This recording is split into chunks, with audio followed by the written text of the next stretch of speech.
I'm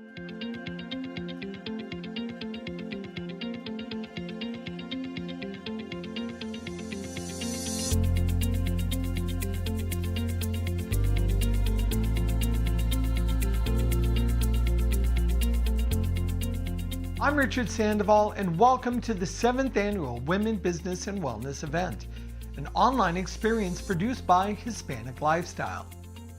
The goal of this event is to connect, inspire, and empower women of diverse backgrounds with resource information and professional insights. But before we get started, I want to thank our sponsors: Wells Fargo Bank, Synchrony, Union Bank, the Southwest Hispanic Chamber of Commerce, and Bank of America.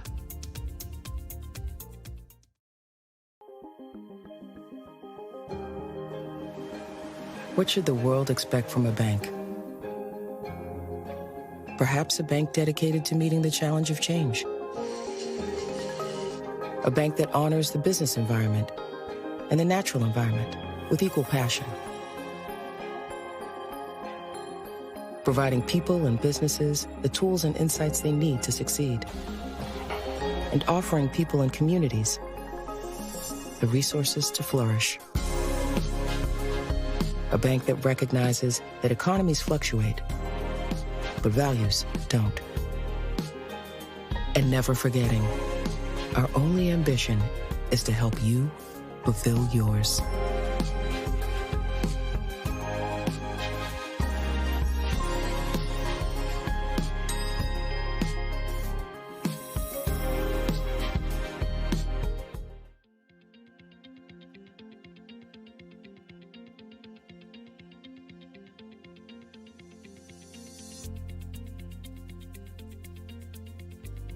Hello, my name is Gabrielle Ruiz, and I am an artist, entrepreneur, philanthropist, and a pretty great mom and fur mom. Wow, pretty great. Pretty great. Please quantify the pretty great mom statement. Pretty great. I mean, I'm figuring it out, but I'm pretty proud of myself at the end of the day that we're all, warm and fed and somehow maybe clean, not all the time. We're all alive. We're doing it. I love it. That's pretty good. So I really appreciate you participating in our Women Business and Wellness Conference. We used to do this in person, but circumstances what they are. It's really kind of funny. 3 years later, I mean, the numbers are starting to go up again as far as COVID numbers. And so this just seems to be the best way to share the information and insights with everybody. I'm hoping before we get into the nitty gritty, if you will talk us through a little bit of how you balance career, being an actress, being a singer, being a dancer, and a pretty terrific mom. Well, Richard, I think a lot of lessons were learned, and I think a lot of people can relate to this, was just stopping in 2020. We were forced to. And there was time to look around. Excuse me.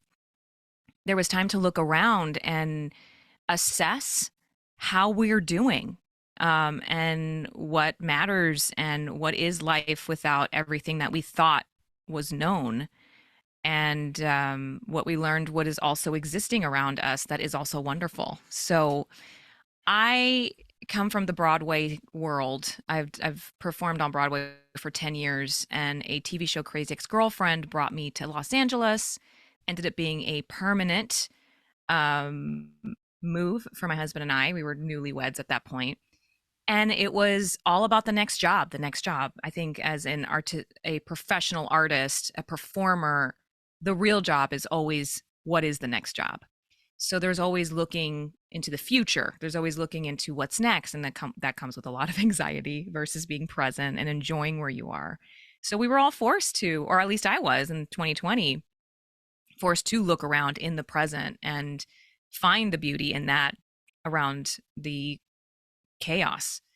And we had a miscarriage in 2019 that challenged me as a professional to slow down. And I remember feeling slow and nauseated in a huge audition and wondering, like, how am I going to stop? How am I going to stop to have a family? Because we want a family.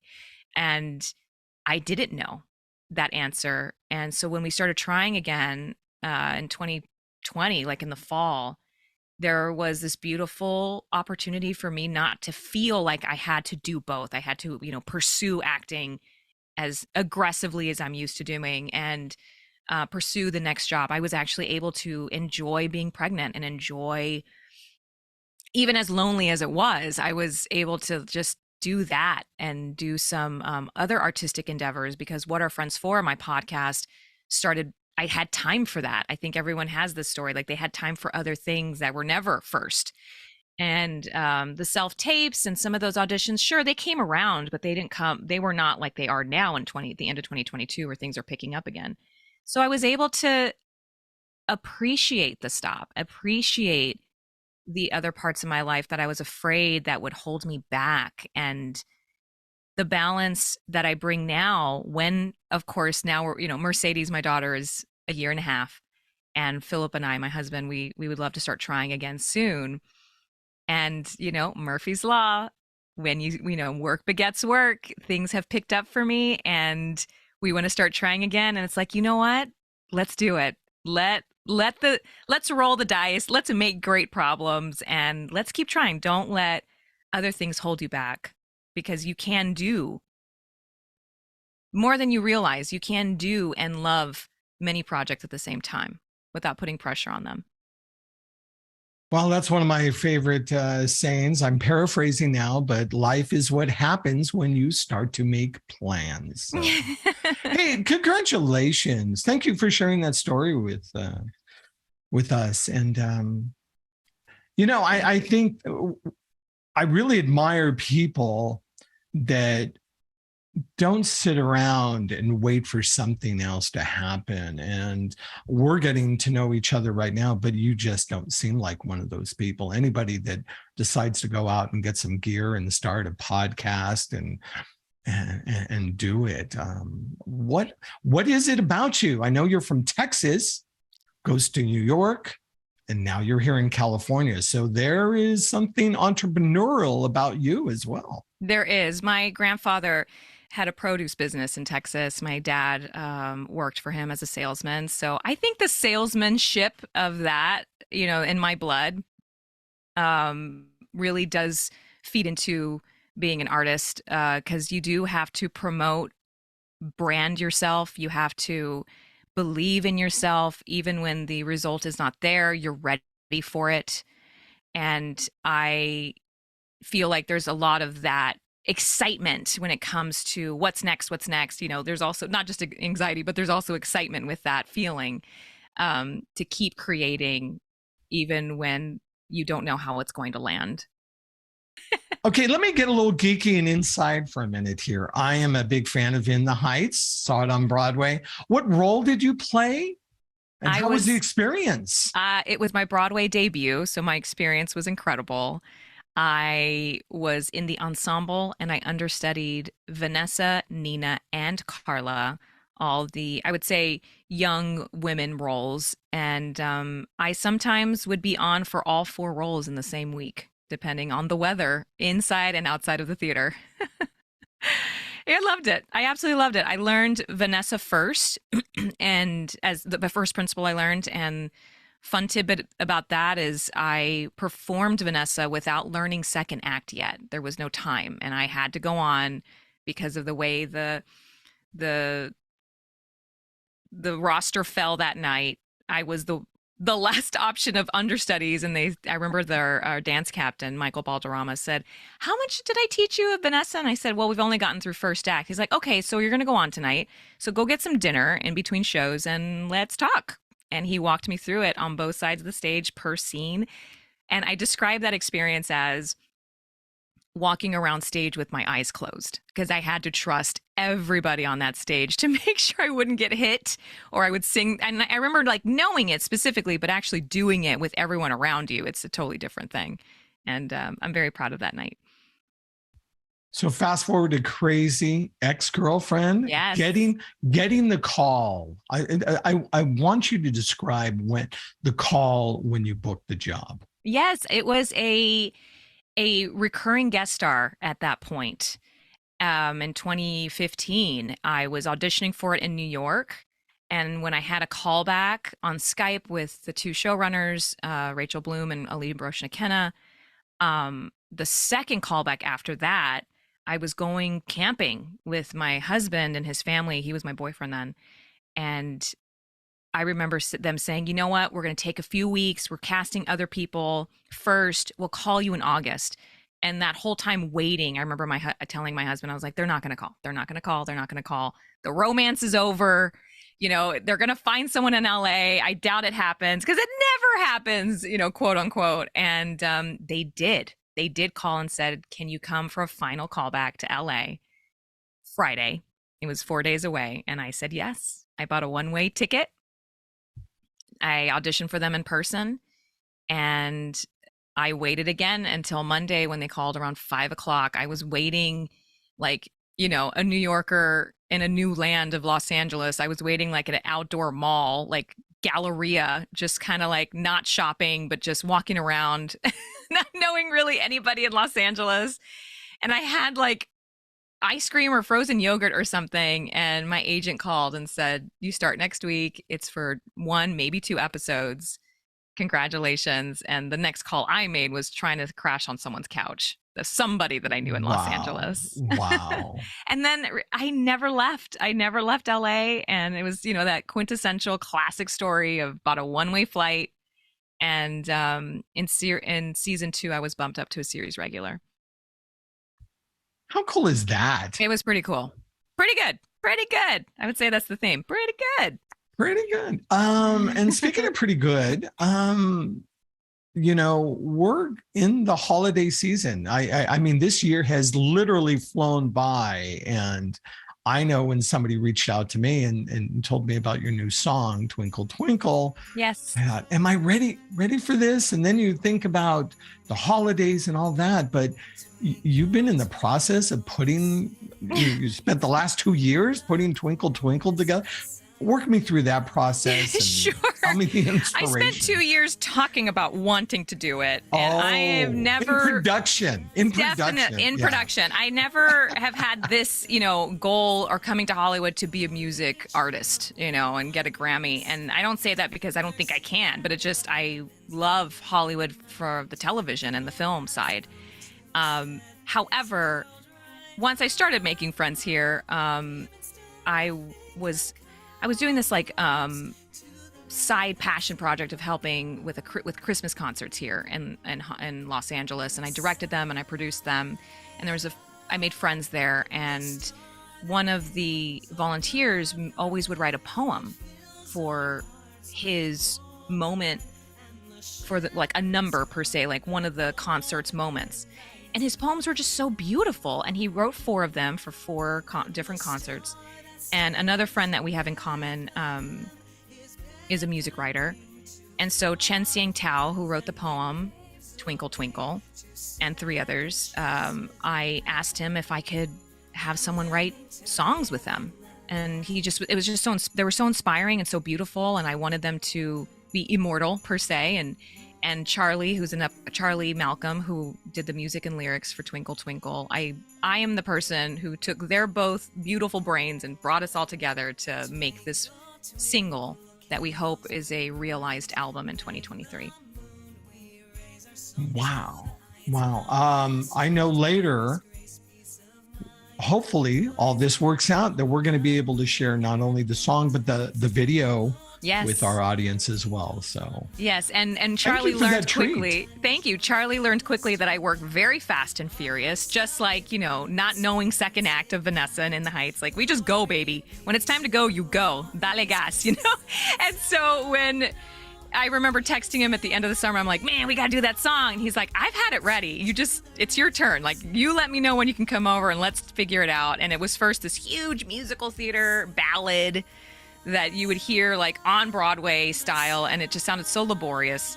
So we took it down to, 4 keys down. We lowered it, we chilled it out, and we found the acoustic folk pop sensibility of Twinkle Twinkle that it is now. And we're very, very proud of it. So we found both Charlie and I found each other's styles that we want to again repeat with Chinsang's other poems. It's such a fun project. Well, I'll tell you, I really enjoyed it. I listened to the song the other day on Apple Music. And Thank you. I'll list in the show notes where you can actually download it and support your effort as well. Thank you. I'm learning to live in the light as part of the chorus. It's some of the lyrics, and just it's original, it's new, it's things that Chen and Charlie and I have in common of what we love in our life. And I'm learning to live in the light is my favorite lyric that I think everyone can relate to. Okay, so it's not going to be Christmas all year long. Can we talk about your other projects? Yes, that you let's do have it. Coming? Yeah, I know you got the podcast. Do you have any other projects you feel comfortable telling us about? Oh, yes. I am currently working on a film that I, of course, can't talk about. It's one of the hardest projects I've done yet for me as an actor, and preparing for it. Working in the desert in those conditions is pretty cool. It's a cool challenge, I would say. But right now, I am so proud to be part of the Star Trek family, Richard. I am a Vulcan on the animated series Star Trek Lower Decks on Paramount Plus.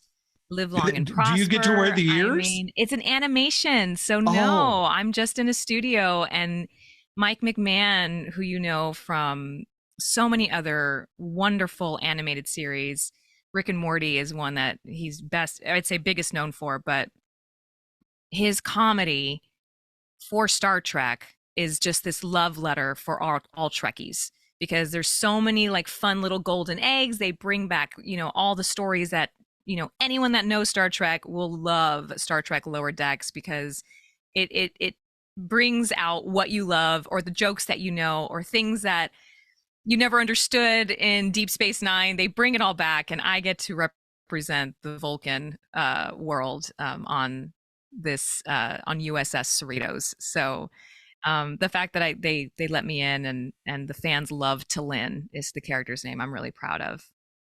Oh, cool. Yeah. And again, how do we check this out? Where do we see this? You can find it on Paramount Plus. We just finished our 3rd season, and it's just been revealed that T'Lyn has some more stories to tell. So it's exciting. Congratulations. Thank you. Listen, I know we're up against the clock, and one of my favorite things to do is ask people like you to give advice to people like us. So give us some words of wisdom, maybe something somebody has said to you that you feel comfortable passing on with and sharing with everyone. Yeah, I feel like one thing that changed my perspective on being like an artistic entrepreneur, because if you choose to do something that you're passionate about and want to make it a job or make it a successful career that can pay your bills, for me, Joe Rowan, who just retired as the artistic director of my college that I went to, Oklahoma City University, she always would say, and still to this day says, what we do is show business, not show begging. And the business side of what you're passionate about, I think, is a relatable struggle and challenge to find the balance of that. Because finding your own sense of worth is what will keep you going in the long run, because only you can confirm to yourself that what I'm doing is worth it. But I know someone will buy my product, but I know what I'm doing will change the world. But I know, it's like, what it is. And even if you're getting no thank yous, or ignored, or feeling like you're behind on your goals, to be like balanced in your like mental health with that is just really what is worth it. It's worth working on that, versus just always having this ever endless list of goals to achieve and only counting them as failures when they don't hit yet. So with that, I feel like it does take a toll on your body, because your body is the instrument that you're using to, achieve and to to take on the day every single day, even when they are failure days. I think your body is very important to take care of. And, health is wealth, like what we were talking about before we started recording, balancing that professional aspirations and getting it done and always saying yes to the opportunity, but also saying no, because you don't want to feel like you're doing it for everyone else, but you should do it for yourself.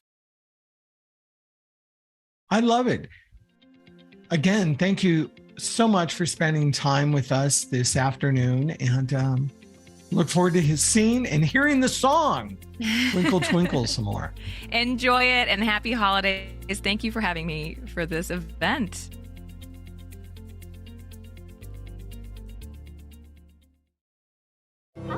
The pandemic, not having something else to kind of fall back on, pushed us to figure it out. Small businesses are the lifeblood of so many communities. We want to drive towards an inclusive recovery. Wells Fargo opened for business to throw us a lifeline. We as a company for a long time have understood the importance of helping businesses and nonprofits grow. It made me feel good to know that people cared about my business. At the beginning, it's not gonna be easy. You have to keep going. That's what we want, to be able to create something we can one day step away and say, this is for you, for our kids.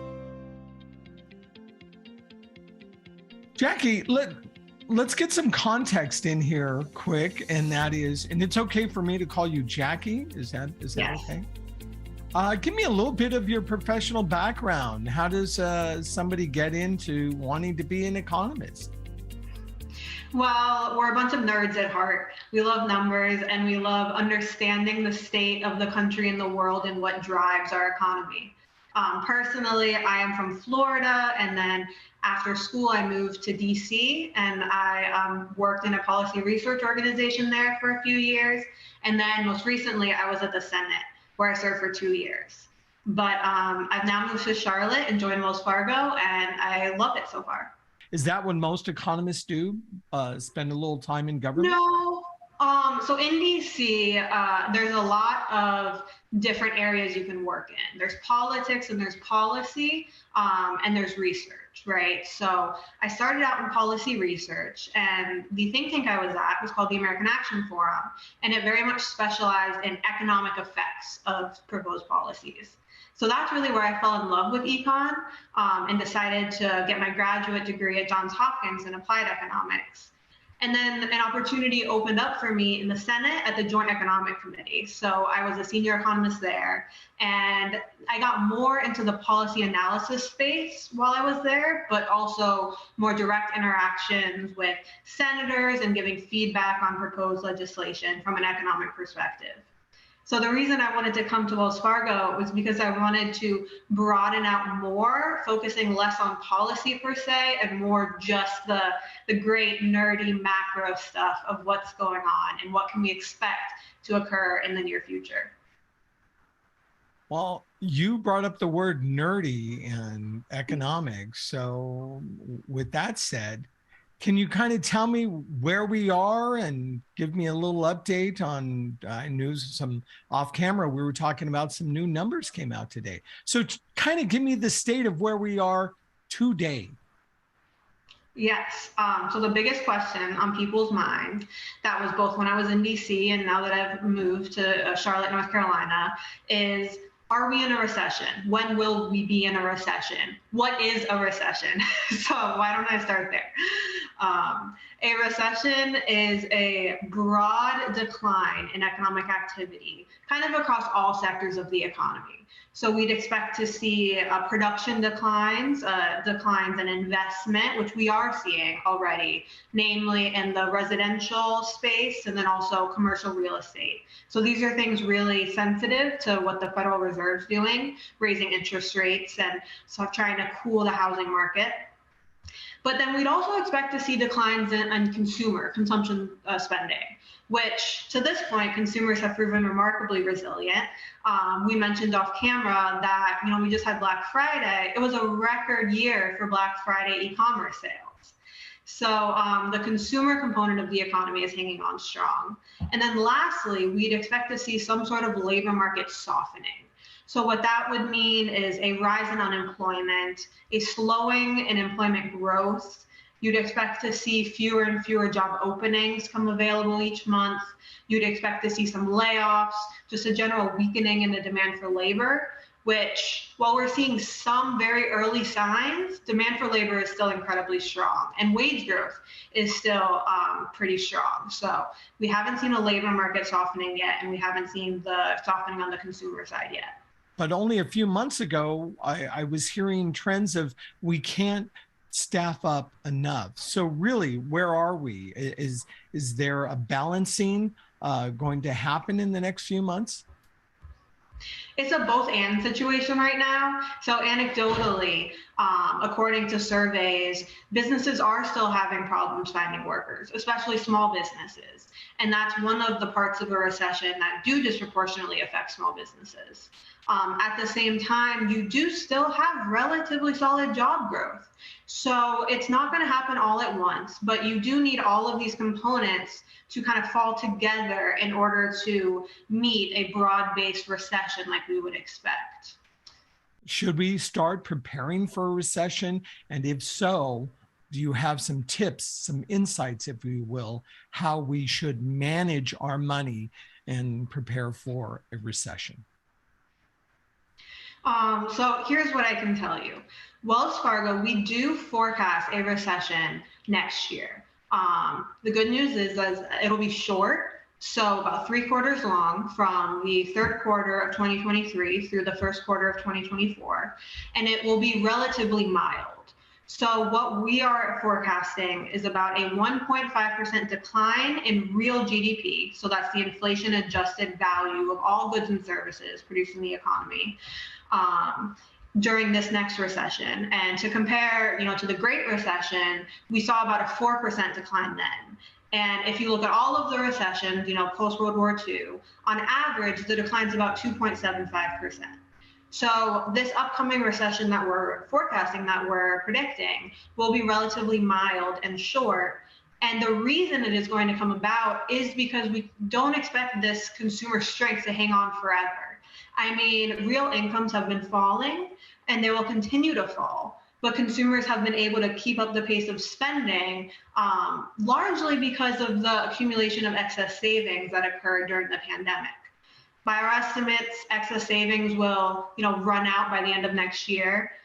Consumers have also started putting more money on credit cards, and the value of revolving consumer credit has gone up quite a bit. But as interest rates continue to go up, that's going to increase those borrowing costs a lot more. So we're expecting consumption starting now to slow moving forward, so still growth, but slower, and then to start declining in Q3 of 2023, but then start growing again as of Q2 of 2024. Are we preparing for this is our new reality where a couple of tacos and some flautas are $32? Are we going to go back to more reasonable prices, or what we perceive are reasonable prices? So I would say that your experience is, you're not alone in your experience. People across the country are dealing with these rapidly rising prices, for food, for housing, and they're forced with these choices. Do I continue my normal pattern of consumption? Do I maybe switch down to something less expensive? So my parents have recently started going to a discount grocery store because they can't afford Publix anymore. And I'm sure they're not alone. High inflation is definitely the largest problem facing our nation, and it is the reason we are expecting a downturn, but we don't expect it to last forever. So as the Fed continues to raise interest rates and try to dampen that demand in order to bring prices down, we're looking for, PCE inflation, which is what the Fed looks to when determining what it's going to do in the world of monetary policy, to end 2024 at about 2.5%. Now that's still elevated relative to historical standards, but it's nowhere near what we're seeing right now. So inflation, while it's a challenge, we don't expect this crazy high level of inflation to be here forever. So as a business owner trying to, of course, I need to grow my business, I need to sustain my business, pricing, adjustments, inflation, can you give me some insights on what I might do to strategize to make it through this next period? I think what I would say, obviously I'm not a business owner, I'm just an economist looking at the macro picture. What I would say is expect a slowdown in demand, expect a slowdown in consumers coming and purchasing your products. But, like I said before, it'll be a relatively mild and relatively short downturn in spending that we experience. So for the best you can, plan for a temporary downturn, but it won't last forever, and it won't be nearly anything comparable to the Great Recession in 08 and 09. Well, that's good news. Of course, numbers change on a daily basis, don't they? Well, sure. One of the other things that we need to talk about is I'm in Southern California and housing is at a premium. Can you kind of give me some insights of where we are relative to the housing market? Yeah, so out of all of the sectors of the economy, the one thing I am absolutely sure about is that the housing market is in recession. For month after month now, we've seen declines in new housing construction, in new home sales and existing home sales. At the same time, housing prices are still elevated far above their pre-pandemic levels, and mortgage rates are high, so that affordability is becoming a real issue. And during this recession, we do expect this affordability problem to, slow demand for housing, and we do expect housing prices to fall. So we forecast about 5% housing price declines next year. Now, that's nowhere near what happened during the Great Recession. And the reason why is because supply is so low now. So we have, the last I checked, mortgage rates were at 6.6%. That's incredibly far above historical averages, recent historical averages. And 85% of current homeowners have a mortgage rate less than 5%.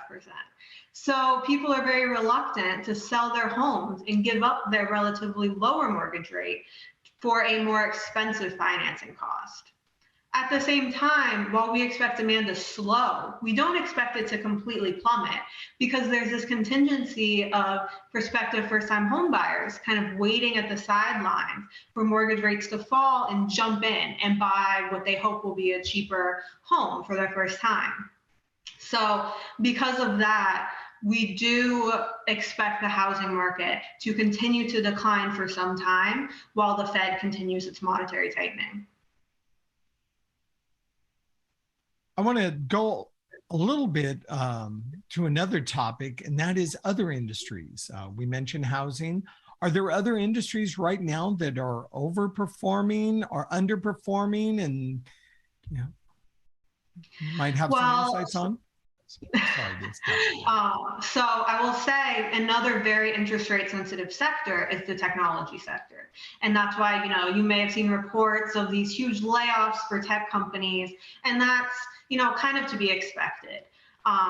In terms of who is performing well, it's the retail sector. The consumers are hanging on so strong. As long as that continues, retail will continue to be in a good position. But like I've said previously, that will only last for so long, and consumers can only continue to add to their debt for so long and continue to spend their excess savings for so long before there will need to be a change in behavior. Again, being a small business owner, the complexity of how government and loans and building a business and forecasts and all that, one of the things I have seen a lot on is the infrastructure bill and how that may impact the economy. I mean, again, we have old bridges. Heck, we're in Southern California. We have water systems that are well over 100 years old that need to be redone. Can you talk a little bit about, that's why I'm trying to understand why there's going to be a recession when you see a large investment in our infrastructure? Yeah, so the bipartisan infrastructure bill, that is about $400 billion of government money being transferred to, infrastructure projects. The thing you have to remember about government spending, though, is that these bills take time to be spent. So the Congressional Budget Office estimates that this $400 billion will take about 10 years to be distributed throughout the economy. And I believe by the end of next year, they estimate only $50 billion being spent. So that's the first thing to know. The second thing I would emphasize is that we are not forecasting a recession because of infrastructure necessarily. The reason why we really believe the United States is going to enter a downturn is because of high inflation, just pushing people over the edge, pushing consumers to a point where they pull back in spending, the high financing costs really hurting businesses and hurting investors who would otherwise, create new projects, but the costs are just too high. These things can't be solved with infrastructure specific spending. Jackie, for many regions in the world, the pandemic in COVID-19 is still a real thing. It's really affecting people. We read every day about China. And with that said, our supply chain, I know we haven't talked about that yet, but is the supply chain also going to affect our economy? Well, the supply chain issues was a huge reason for a lot of the high inflation that we've experienced up to this point. There was this imbalance between high demand on the U.S. consumer side and a low supply, from the world. We live in such an economically integrated global economy. It really presented a lot of challenges.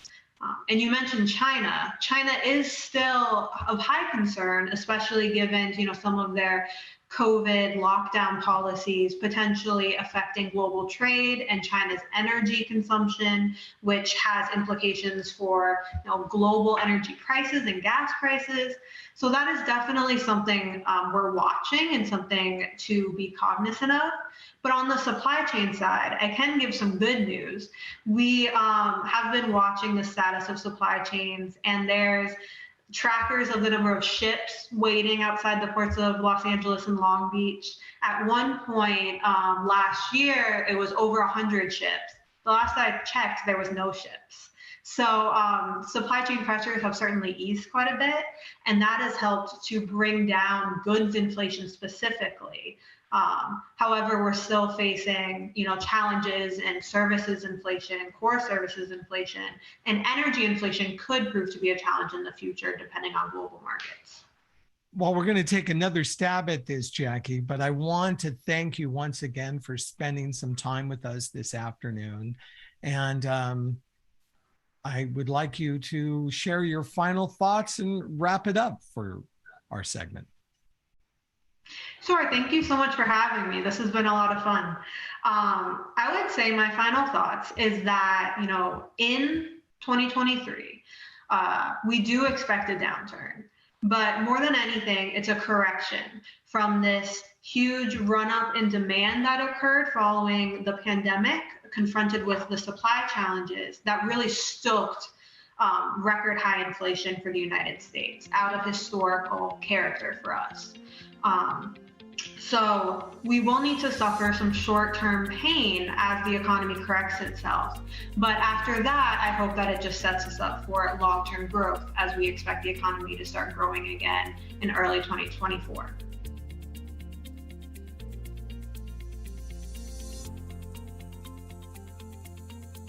Hello, my name is Tiffany Ente. I'm the President and CEO of the Southwest Hispanic Chamber of Commerce, and we serve the community here in San Bernardino County, Riverside County, and San Gabriel Valley. The focus of the Southwest Hispanic Chamber of Commerce in 2023 are three pillars of focus. The first is the entertainment industry, the second will be tourism, and the third is going to be innovation in technology. And those are important areas of focus for us because, as we know, everyone is going to work differently. People are rethinking what their priorities are. And so the Southwest Hispanic Chamber of Commerce wants to be a part of that movement, and we want to be a different chamber. In that meaning, we want to be engaging and accessible in a different way for those who are looking at innovative ways to expand their small business.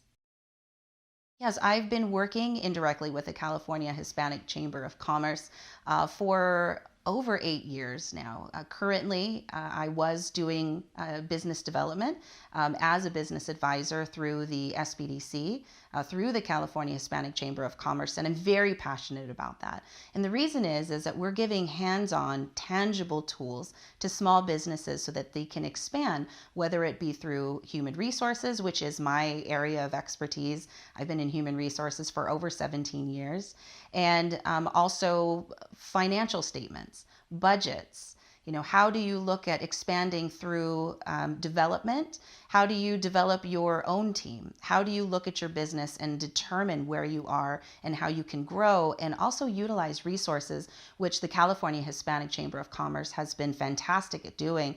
And we will also be tapping into those resources to expand that here in those regions. In New York City, where I lived for about 14 years, I worked in corporate finance with a focus of human resources. I went to school there. And then I started my own consulting firm. So I worked on booking and management for musicians. So I think what we are trying to build with the Southwest Hispanic Chamber of Commerce and entertainment falls in my purview, and have a lot of experience there in doing tours, again, doing booking. And then I switched over more to the nonprofit side, and I was an executive director for a nonprofit organization in Utah, out of all places, which is a great experience in Salt Lake City. And we focused on building and connecting the diverse communities there with resources that were already in place. So moving to President and CEO of the Southwest Hispanic Chamber of Commerce was an easy transition, because one of the biggest things is we want to engage, have tangible tools, and also build small businesses and have a voice for the community here.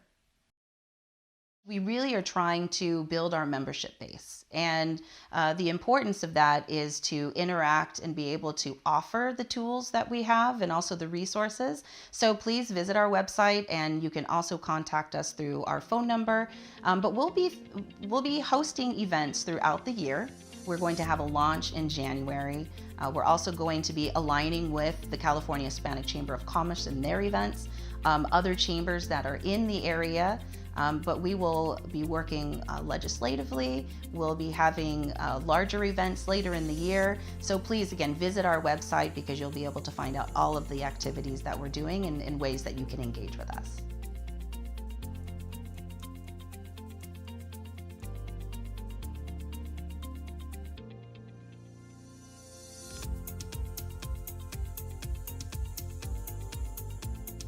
Hello, my name is Helena Salas. I am a small business sales manager for Union Bank. I currently have a team of small business relationship managers that cover the Los Angeles and the Northern California markets.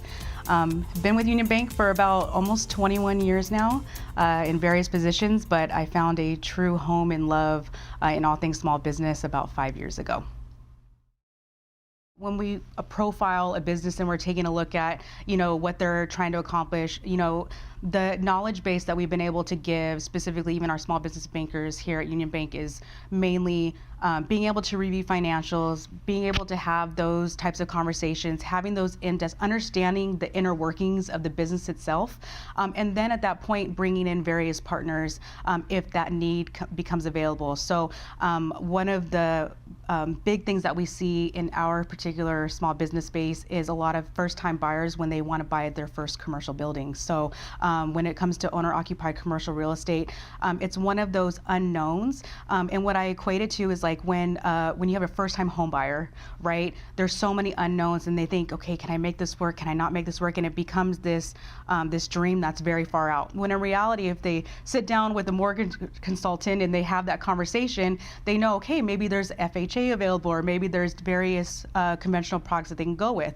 Those same type of conversations happen in the business world, especially with commercial real estate, because I think there are more unknowns to business owners when it comes to, is that a reality for me? So I think one of those situations that we see most often is can that be a reality? What is it going to take?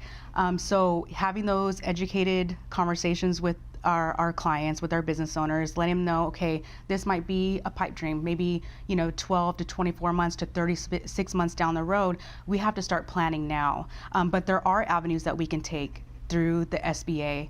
We also have conventional financing options. And then one of the things that I've taken a passion to is our business diversity lending program, where we are able to have expanded guidelines for our veteran-owned, female-owned, and minority-owned businesses that produce, maybe a lower down payment or an easier path to get into that particular property. So those same conversations that we have with consumers with buying their first home, is we'll have those same types of conversations with business owners about potentially buying their first building. I think our business diversity lending program, definitely plays into that very nicely. And it's nice to be able to give an option. So, of course, being a female and being a minority, touching on two very important parts for that particular lending program, of course, hits very close to home. But I think for female business owners is that what I see is a lot of passion in their businesses. A lot of blood, sweat, and tears in those businesses. A lot of times, they're building their own networks too, being a part of even like the Latina Women's Business Owners Association and things of that nature, where they can build their own networks amongst other females that have kind of led the path and have been down that road before and can give guidance and things like that. So I think just how we were kind of talking about building your own squad of people, of trusted advisors, but they also can find other Latina or business owners, female business owners in general, to give guidance from that have already kind of been down that road, and to be able to use those same type of resources that they can do as well. So I think it's definitely a challenge, but also a plus for them. We're optimistic going into 2023. I think 2022 felt like we were just coming out of the pandemic. We were just getting back to normal. For all intents and purposes, it feels like things are somewhat normal again. You go and you see people going to concerts again and going to the theater and amusement parks and things of that nature. So we're really seeing things recover on that end, which hurt our restaurant type businesses and our entertainment type businesses when we were going through that transition. But I think that there's always room for growth. I think we have an optimistic outlook for our manufacturing segments, for our retail segments, even though shoppers are a little bit more cautious, given the current rise in inflation, things like that. I think it's definitely still going to be a busy holiday season. I don't see anybody letting their foot off the pedal in that regard. I think people are just a little bit more conscious on how they're spending. But manufacturing is always seems to be on the up and up, and we're having a lot of conversations with our manufacturing companies, and then our professional services as well. So they're almost what we call recession-proof, where you always need to have them around. So I think overall, the outlook for 2023 is we're hoping and that things will remain positive. I feel empowered as a female, as a professional. I feel accomplished in what I've been able to do here at Union Bank, but I know that it was because there was a lot of females before me that paved the way. My direct manager is also female. She is also a minority. I've been able to see, especially within the Union Bank organization, strong female leadership out of all the years that I've been here. So I think that's the one takeaway would be that find your mentors, find your group, find your trusted squad, talk to them regularly, say your goals out loud, and really the sky's the limit.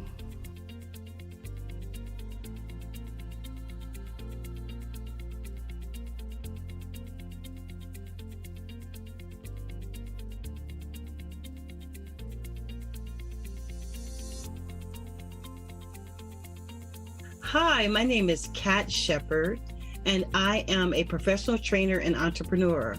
But one of the things I love that I do that just floats my boat and makes me happy is I serve as a SCORE, Southern California and Hawaii District Director. I'm also the Western Region Ambassador, DEI Ambassador. I joined SCORE in May of 2016. I also teach at the University of California Extension of Riverside. I want to ask you so many questions, but what started with your passion for business? Do you come from a background? Did your family own a business? How did you catch this entrepreneur bug, if you will? The thought of entrepreneurship started at a young age. I remember when I used to go buy candy, we used to have to take a path in LA to get to the local market. And I remember going to that market and thinking, if I cut them off at the pass and sell candy, I'll beat them right away. I think growing up in a challenging environment caused me to think entrepreneurial.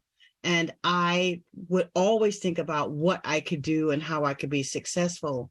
And looking at different ways and different jobs, being in the military, I thought, I could do something that would be really easy, and that is start a business. Well, it wasn't. It was challenging, but I love business. I think necessity is the mother of invention, and I think hard knocks caused that to happen. I've known about SCORE for a long time, but for those who don't, can you tell me about SCORE and the services they provide? SCORE provides two major services: mentoring and workshops. We provide mentoring at no cost, no matter how many times you're mentored, and we mentor you for the life of your business. We have nationwide 11,000 mentors, and they are there to help you at any phase of your business. We do workshops. That's the other major thing we do is workshops. And we have workshops going on nationwide.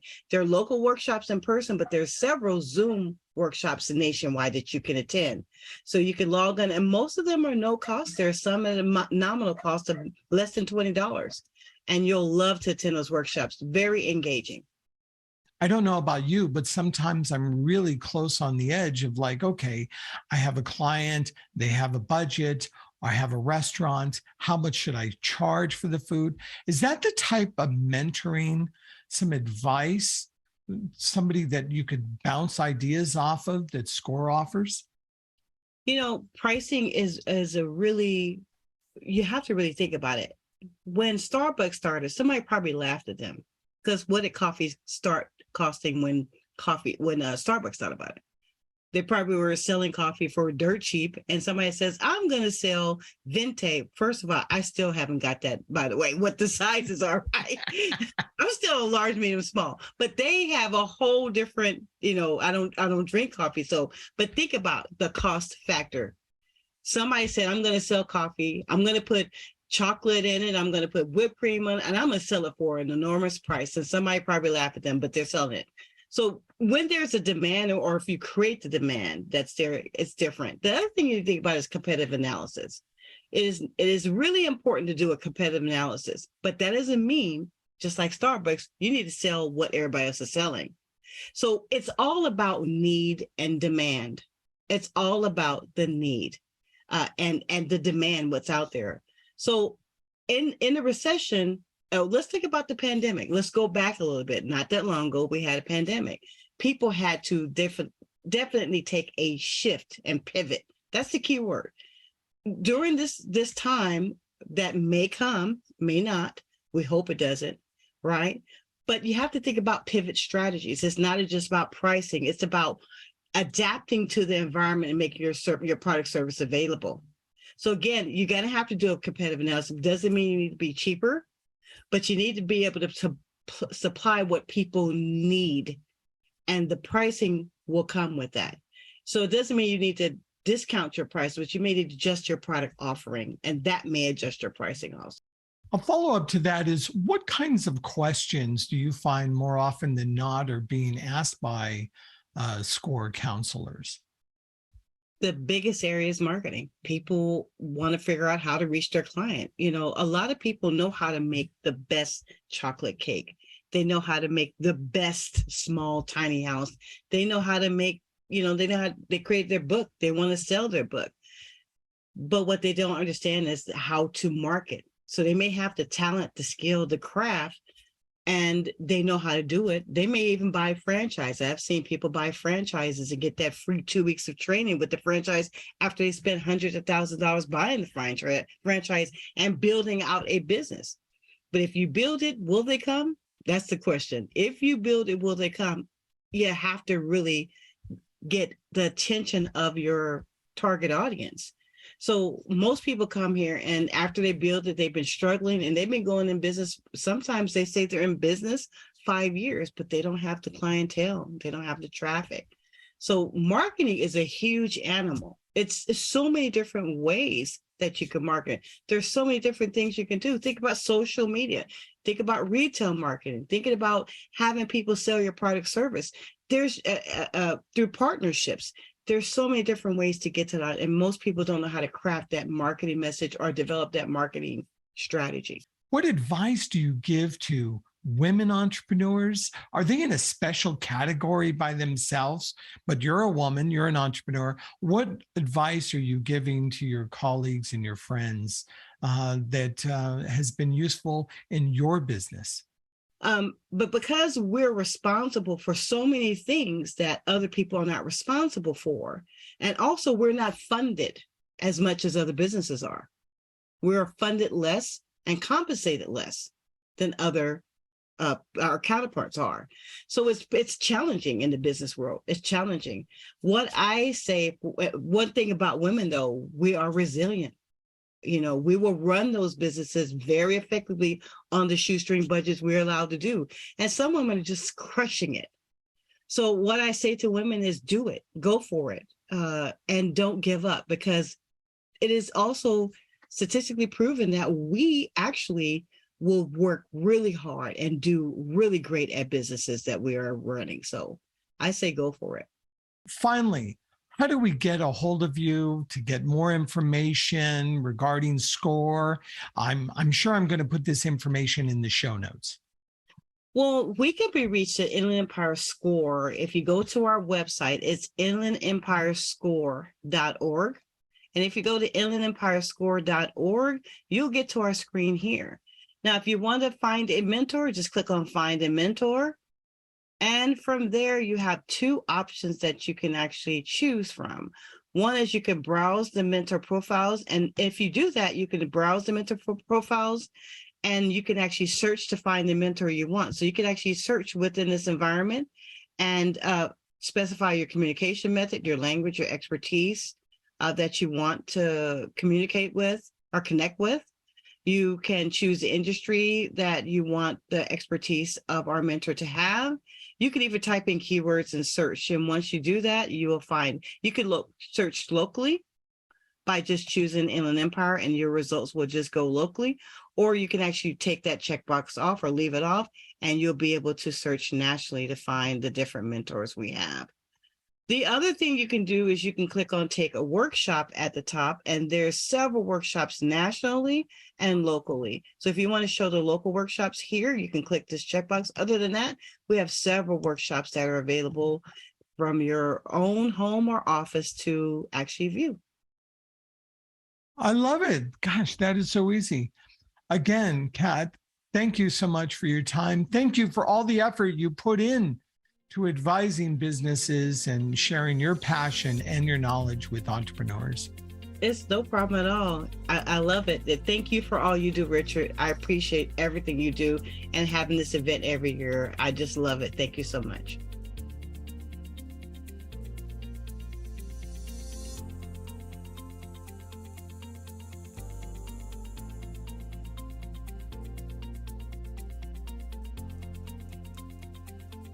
Hello, my name is Helena Bunyea and I work for BBSI.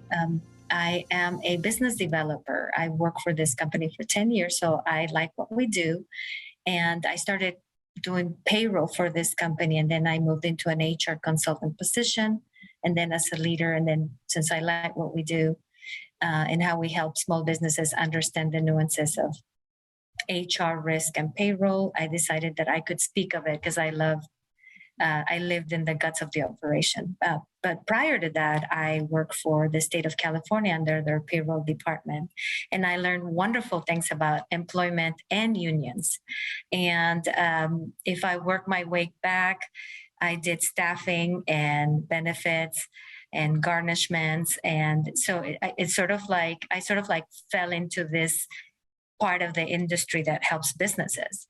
And with that in mind, I have found myself in living the pains and anxieties of small business owners. So I've done it now for many years, but most recently for 10 years with BBSI. And I have had the pleasure of meeting the most incredible people. Business owners as a whole are a totally new breed. They definitely have some tweaked on their DNA that makes them be courageous, take risks, make money out of trash, take on the most incredible challenges all on their own. And many of them go to bed at night thinking about their business. They become the parent of their employees. They're worried about that as well as they make decisions. And one of the things that happens to business owners is that they might know how to make that particular widget per se, but there are so many nuances of doing business, particularly in this wonderful place of California, that makes it so difficult to do this on your own. So as a part of, with that said, not to cut you off, but you're right. We're a crazy bunch, that's for sure. I know that there was a bunch of new laws in 2022, but you're here today to talk a little bit about the new laws and what we as small business owners can expect in 2023. Yes, so there are trends on the employment and new laws that will change the way we do business. One of the most interesting ones for me, particularly being a woman, and I work closely with the board, the Inland Empire Latina Business Women. And one of the things that we do is we promote businesses that are female owned. And in the industry overall, pay equity for females has always been sort of like the big elephant in the room. We know that overall females get paid less than males. And so there is a new law called the pay equity law. And what is really asking employers is before in 2021, I believe, the law first started by saying, look, if you're going to hire employees, when you're interviewing them, do not ask them how much they're making so that you can make the next offer. Instead, you have to be prepared to have a pay scale. And if that participant, that applicant is asking you how much does that particular position pays, then be ready to give it. Well, now the law is saying, not only do I want you to have that pay scale, but I also want you, business, to have a pay scale in your job posting. There are states like Colorado that are already requesting it. So for those businesses that do virtual work and they're hiring talent outside of the state, you also have to be mindful of what that law is in other states. And it's going to start peppering the union, the United States overall. But in California, starting January 1st, 2023, that is a very important law because now employers are going to have to put the pay range in the job description. You know, that's a lot of work for a small business, especially if you only have a few employees. Do you have some tips, if you will, on really how, as a small business owner, I should develop that scale? Do I currently, how much time should I spend on this? I mean, I'm paying somebody else. I may factor in a wage increase to them, but give me some tips, if you will, of how I would set my business's pay scale. So the pay scale is a really simple thing. It shouldn't be too complicated, but technically run a census of your employees, sort them by the job type that they make, regardless of sex and how long they've been there, and preferably on an Excel spreadsheet, right? Figure out who's the top wage earner, who's the bottom wage earner, and see if that pay scale really is where you want, or that's where your pay scale is at, in essence. But and do you also factor in benefits if you're playing, you know, some are required to pay health insurance as well too. So all those components go into this calculation as well. Maybe some retirement, you know, health benefits. What are the components? You could, yeah. So the pay transparency is exclusively for hourly wage or salary wage. However, when it comes to negotiations, you do have to know what those job types have in addition to, because there are companies that will have employees that perhaps the floor employees don't get the health benefits, but the managers do. So do have that as part of the negotiation. But as far as pay scale on its own, a census should give us an idea. Now, the other thing that businesses have to make a decision on is, do they want to lag in the market, be in the middle of the market, or lead the market? And that will also give them a range of where they want to be, whether there's pay scale. And let's make it simple. If you pay $2 for the same job and you have an employee that makes $3 per hour, these are simple numbers, and you have like a staggering one that's out there somewhere that makes $1 an hour, your pay scale is 1 to 3. However, you know, the competition is paying 4. Then you can see if in your budget, the next one that comes along is 4 and 10 cents per se. And that might be your new pay scale for this coming year. Now you have to have it ready, because if you're hiring an employee and an applicant requests that, you have to be able to provide it. And it just has to be a simple white piece of paper with your pay scale for that particular position between the beginner range and the expert range. We talked about wages. Are there any other kinds of concerns that we need to have to put into our HR book, so to speak, coming up in 2023? Yes, we have. So if anybody has heard about this law called AB5 or the independent contractor, Uber and Lyft were all over that. So technically, small businesses a lot of time will hire an individual to come and do jobs that are probably very in tune with their business line, what they're doing. If they're a cake makers, what they make is they bake cakes per se, and they hire a plumber to come in and plug the sink. That's definitely an independent contractor. You're not telling them what to do, what tools to use, when to show up, and what to charge you, right? That's a true independent contractor. But let's say you're a great baker and you can make amazing cakes, but you're very terrible at the decorating of the cake. And you decide to hire an independent contractor to come and decorate your cakes. AB5 says that you have to pass 3 tests. One is, does that person that you're hiring to do something at your business has independence as far as making decisions? Are they autonomous?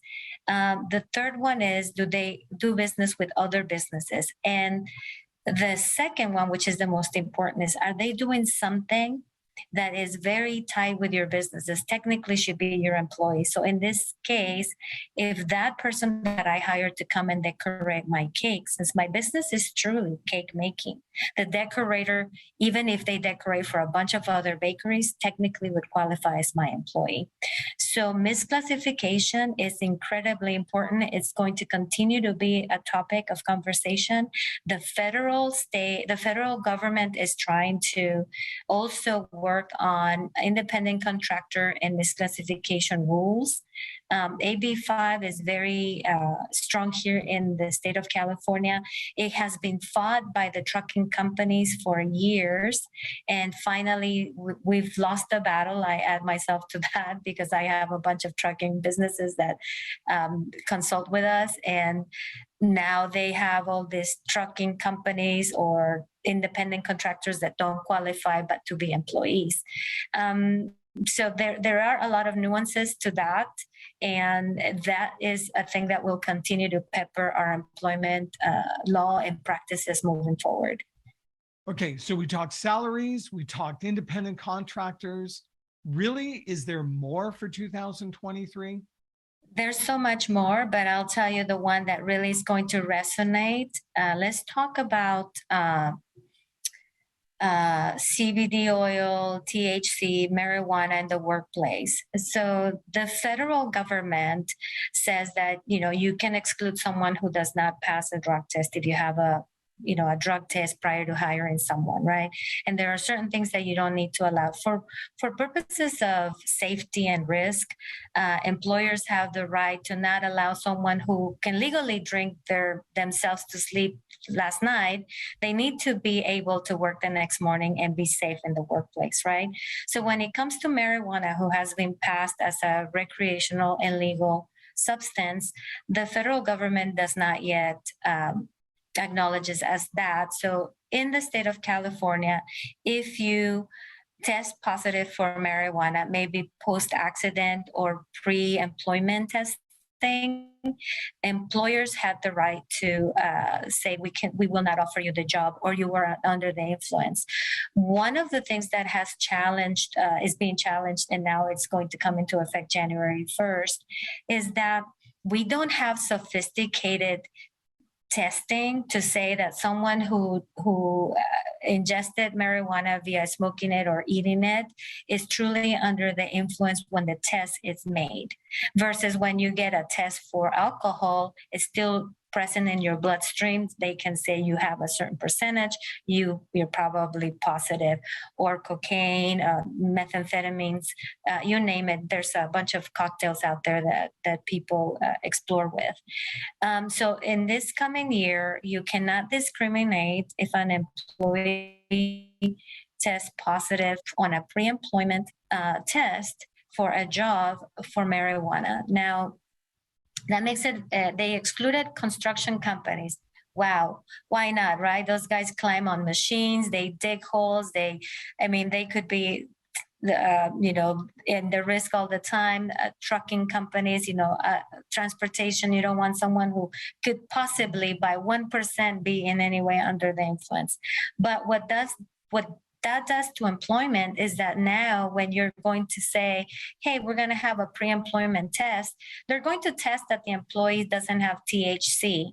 If they have CBD or that equivalent of the marijuana, that's going to fly and they're going to let them come in. But what's important to know is that there has to be a legislation so that employers can really make educated decisions on a better and more sophisticated testing for marijuana. That truly is, I think, the key, because whether you're for it or on it or off it, regardless of where you live in that world, employers have the right to protect and the duty to protect other employees. So people under the influence might make decisions that put others at risk. And that truly is the sticky point. Well, I know that we're just scratching the surface here, and I got to tell you, this is a lot to unpack and absorb. And is there a listing? Does your organization provide a listing of the new laws that are going to take place in 2023? Is there a website?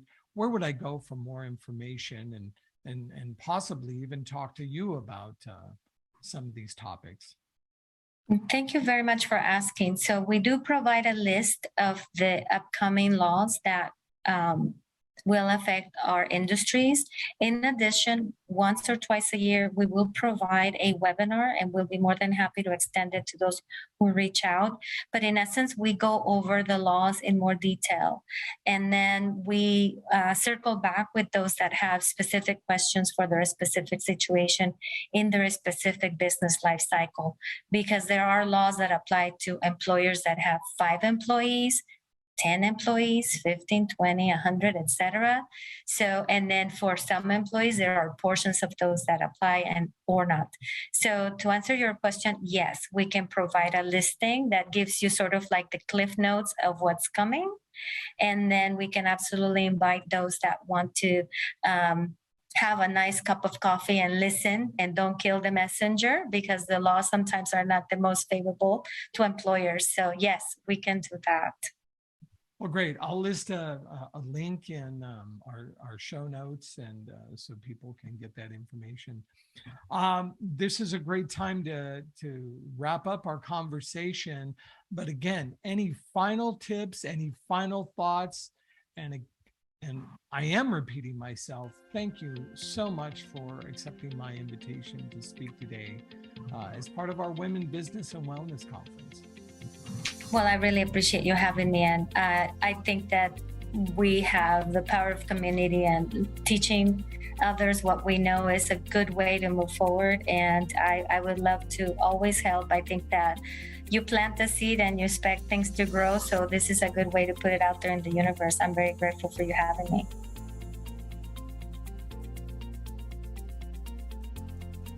Thank you for joining us for the 7th Annual Women Business and Wellness Online Experience. Once again, thank you to our sponsors: Wells Fargo Bank, Synchrony, Union Bank, the Southwest Hispanic Chamber of Commerce, and Bank of America. Remember to visit our website, HispanicLifestyle.com, for more information on our upcoming events and online series. Until next time, stay safe and healthy. Bye for now.